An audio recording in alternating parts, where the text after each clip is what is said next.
இப்போ வந்துட்டு இறால் பிரியாணி தான் செய்கிறோம். தேவையான அளவு மஞ்சத்தூள், மிளகாய்த்தூள், அதுக்கப்புறம் வந்துட்டு சோம்புத்தூள், நெக்ஸ்ட் வந்துட்டு இஞ்சி பூண்டு பேஸ்ட்டு, உப்பு தேவை அப்படின்னா நீங்கள் வந்துட்டு லெமன் வந்து ஆட் பண்ணிவிட்டு அதை வந்து மிக்ஸ் பண்ணி நல்லா வந்து ஊற வச்சிடலாம்.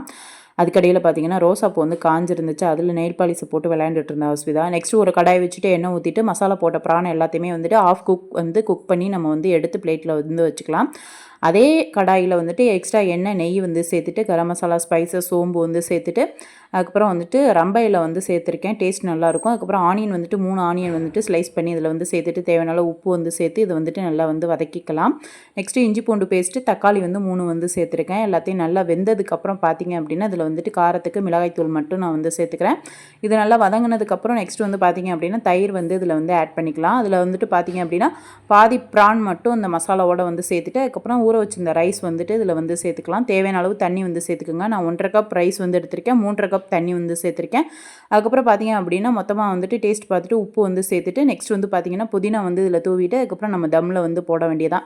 லாஸ்ட்டாக தம்மில் போடும்போது லாஸ்ட்டாக இருந்தால் மீத ப்ரானையும் வந்து இதில் போட்டுட்டு அதுக்கப்புறம் தம்மில் போட்டுட்டு நம்ம வந்துட்டு எடுத்தோம் அப்படின்னா சூப்பரான உதிரியான இறால் பிரியாணி வந்துட்டு ரெடிங்க. ரொம்ப ரொம்ப டேஸ்ட்டாக இருக்கும். கண்டிப்பாக நீங்கள் வீட்டில் வந்து ட்ரை பண்ணி பாருங்கள்.